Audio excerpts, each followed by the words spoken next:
Brother Musician here. I want to do something a little different today. It has been put upon my heart to just share a little bit on today. And I know we always focus so much on like our playing or whatever that thing is that we do. We focus our attention on that. We want to get better in that. And a lot of times we focus on that so much and we don't put attention to other areas in our life. So now all of a sudden, I'm a bad musician. I can play my butt off, but my character stinks. I have no integrity. But I got chords though. I'm a bad one. So what I want to talk about today is there are other things that are important besides just the performance piece, just the playing part.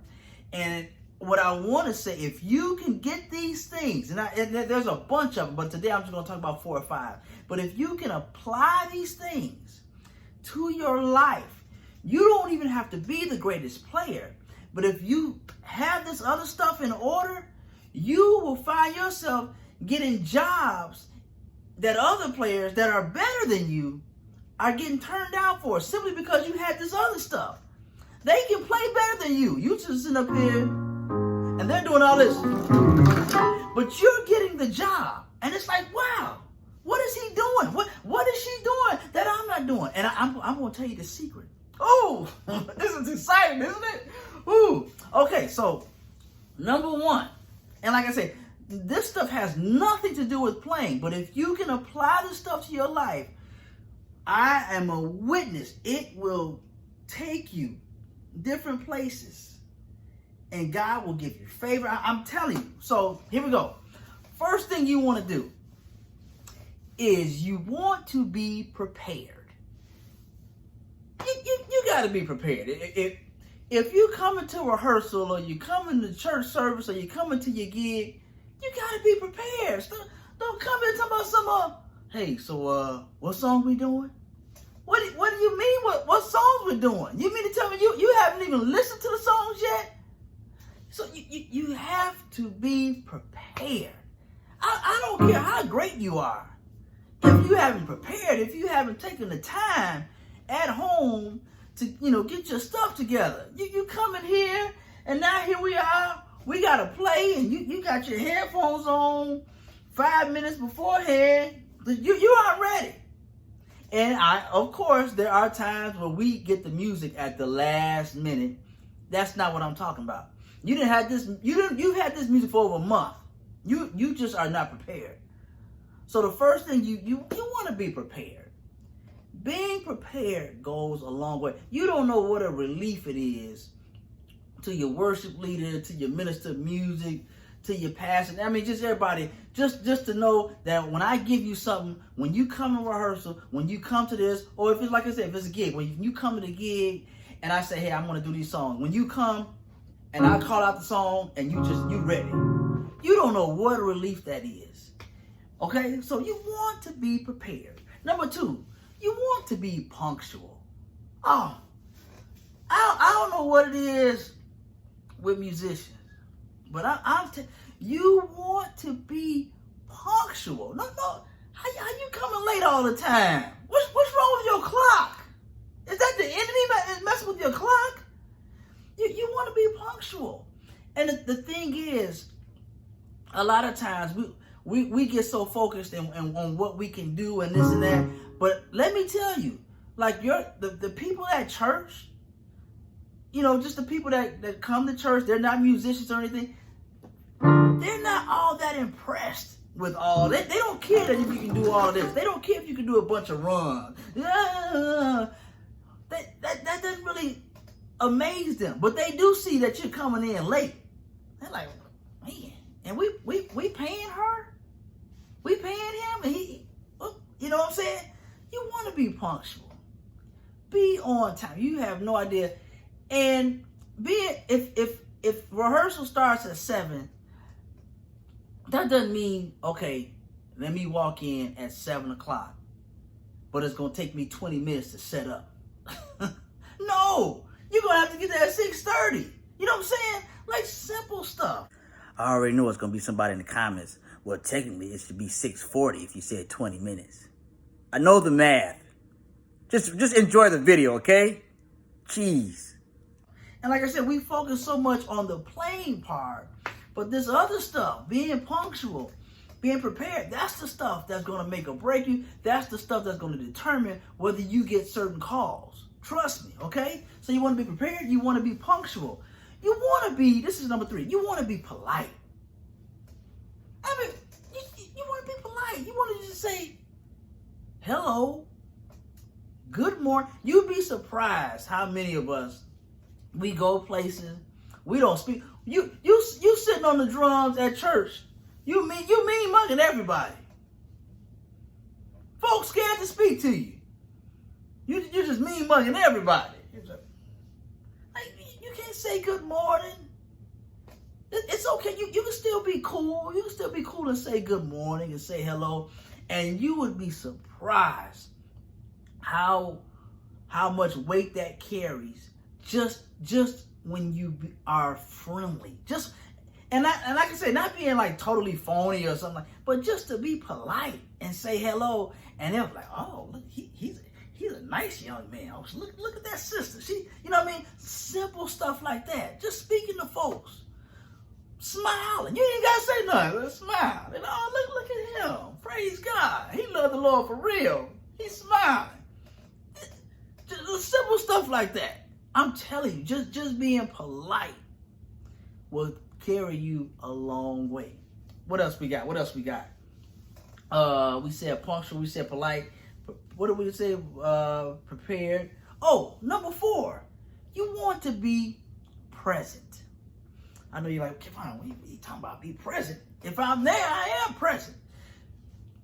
You want to be present in the sense that you are engaged. So what I mean is, let's say I get called to do a church service, and I'm called to play for the church service. I'm called to sing for the church service. Okay, I do praise and worship.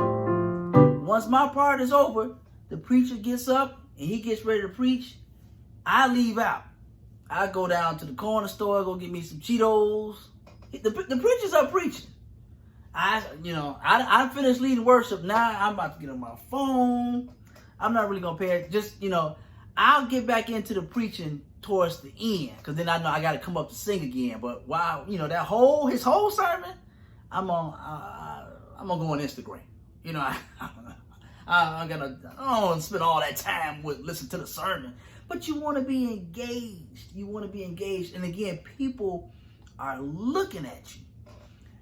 You have no idea how people are looking at you. They're just seeing how you flow, and it's like, okay, she can sing and everything, but man, she didn't even stay for the sermon. Oh, where did Kevon go? Kevon in the lobby trying to holler at some of the ladies out there. All right, I know it's gonna be somebody in the comments. Ain't Kevon supposed to be married? Why would he talk about going to the lobby to talk to some? I am married. I'm happily married. I just use it as an example. Just enjoy the video.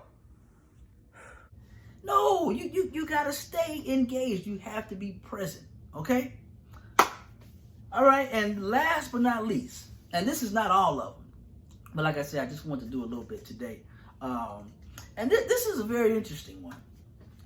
You want to play your position, okay? So again, I think we said punctual. We said you want to be polite. You want to be prepared. You want to be present. But you want to play your position. I know you're like, where are you going with this, Kevon? So let me break it down.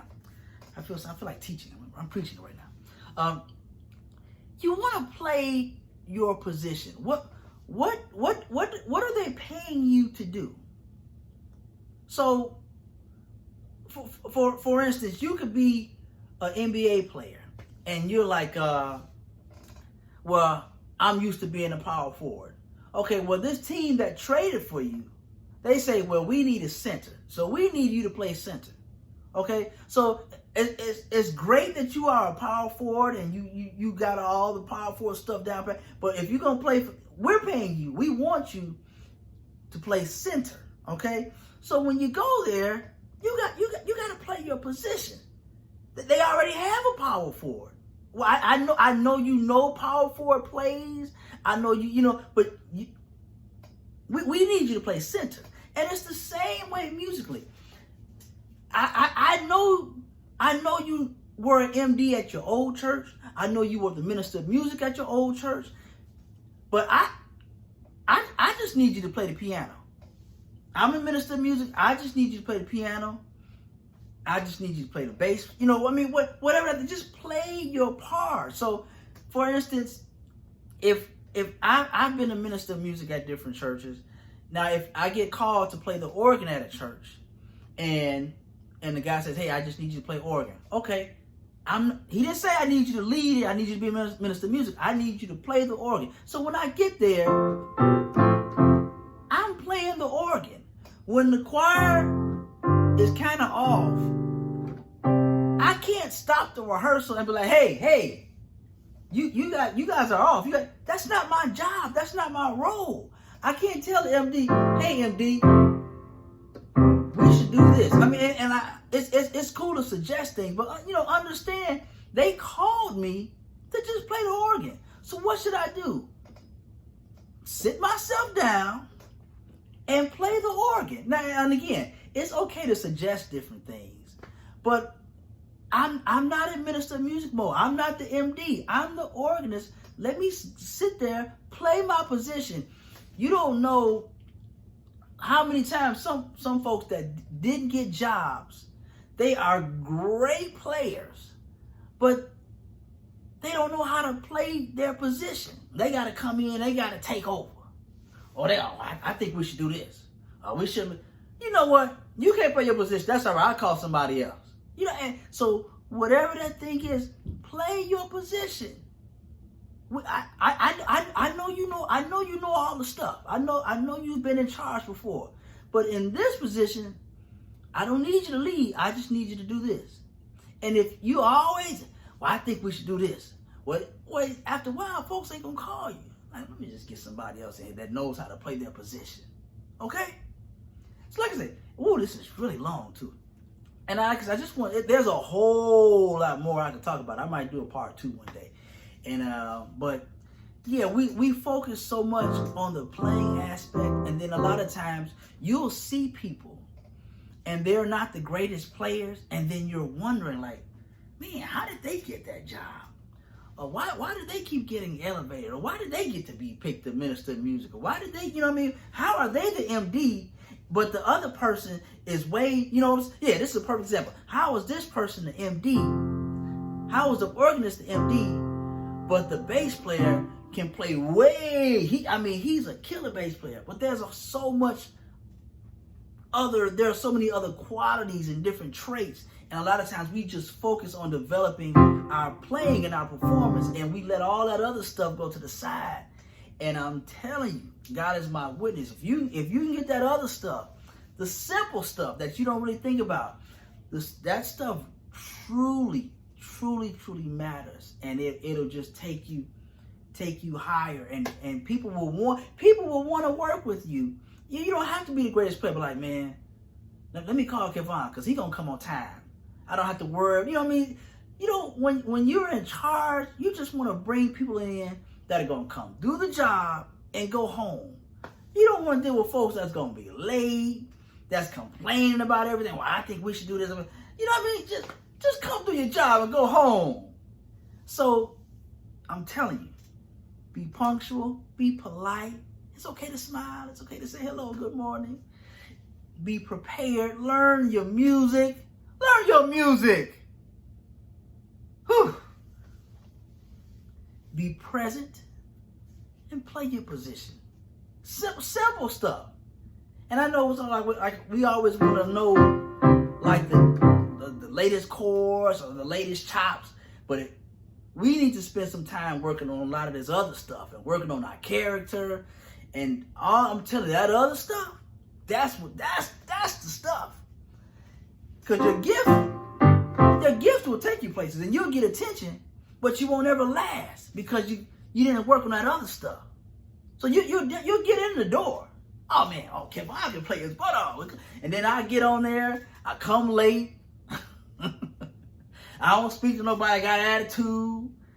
All that kind of stuff. Like, don't call that Kevin got no more. What's his name, brother musician? Don't call him. Something wrong with him. He need prayer. Okay? So yeah. Ooh, this was really long. But I'm just trying to help somebody. I'm telling you. I already know it's gonna be somebody in the comments. Kevin, all this talking just talk so long. And you're right. I'm sorry. I don't know what's wrong with me. Okay, I'm done.